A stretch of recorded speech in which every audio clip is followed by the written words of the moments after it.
Alright, you guys, welcome to part 5 of Charlie's Edition of the Joy of Gay Sex. This is the last and final topic for tonight, and this is about masturbation and fantasy, which is something that we all do. And I think that people who don't do it are crazy, because it's human nature to be doing this. So, let's see what the fabulous book has to say about masturbation and fantasy. The ancient Egyptians believed that the Nile River rose each year because of the continual masturbation of the god,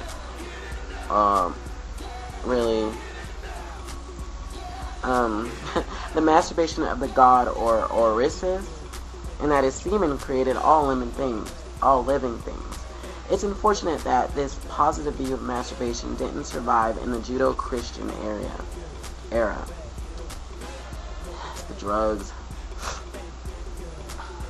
For centuries, masturbation has been condemned and persecuted in Western society, first by religious authorities and then by those modern watchdogs of morality, the medical profession. In the 18th century, the moral condemnation of masturbation was reinterpreted as a medical issue. Masturbation became an illness as well as a sin.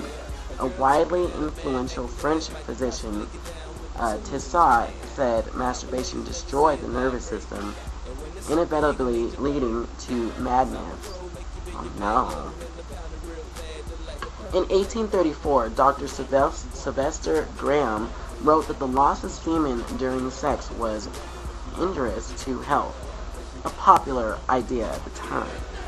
Men, Graham wrote, should not have intercourse more than 12 times a year, and no jerking off in between. Masturbation was especially pernicious because it led to an enormous number of terminal diseases. To reduce sexual craving, Graham advised mild foods to decrease sexual appetites. The graham cracker was the result. In 1984, this curious connection between food and sex appeared in another guise. Dr. John Harvey Kellogg created cornflakes to curtail children's inclinations towards masturbation.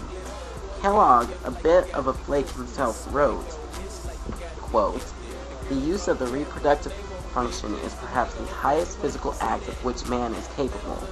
Its abuse is certainly one of the most grievous outrages against nature, which it is possible for him to perpetrate." From this period on, parents told children that awful things would happen if they touched their genitals. Hair would grow on the palms of their hands, or their brains would become soft, since even good children might masturbate in their sleep.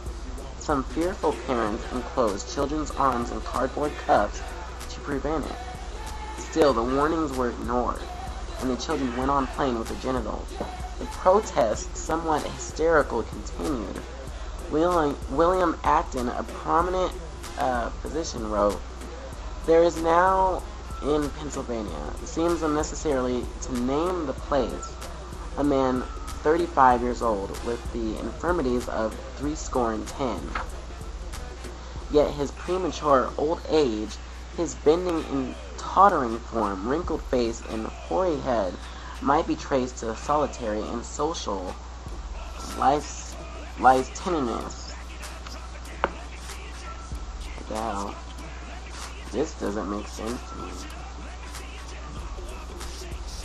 Between 1856 and 1919, the United States Patent Office granted patents for 49 anti-masturbation devices. 35 were for horses and 14 for humans. Horses could masturbate?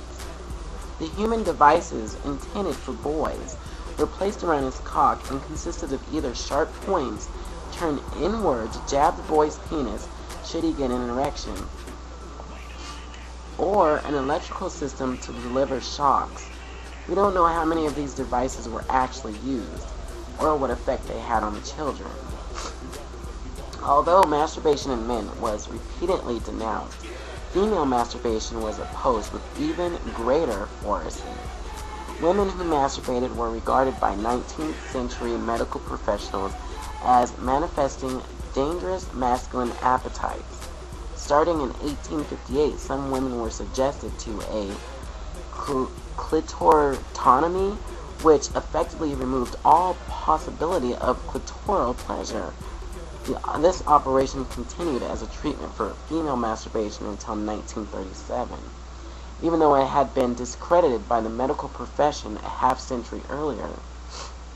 In the 20th century, masturbation was re-diagnosed by psychologists as a sexual perversion.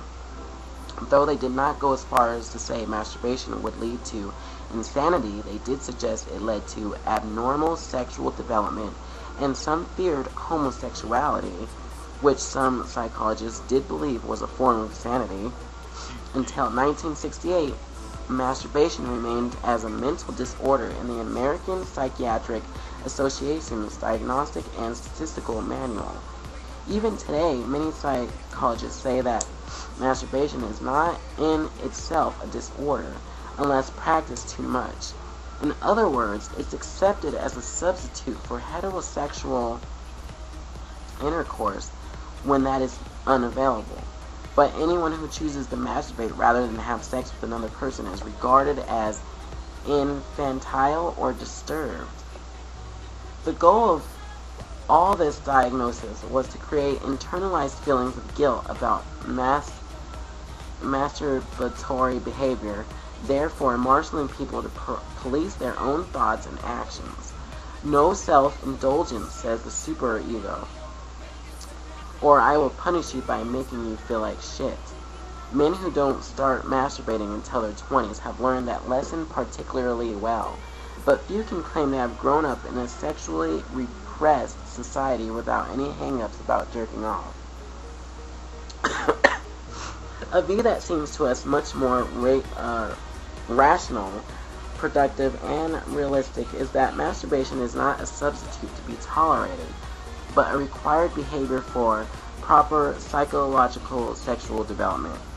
Only if boys and girls are permitted to masturbate freely and shamelessly will they be able to chart the contours of their own sexual desires.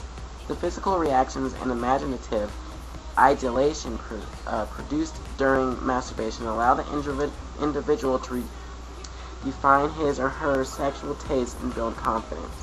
The enjoyment derived from masturbation promotes greater acceptance of physical pleasure in general and of one's own body in particular. Ladies and gentlemen, stay tuned to part 6 and I will continue reading about masturbation and fantasy. Holla back.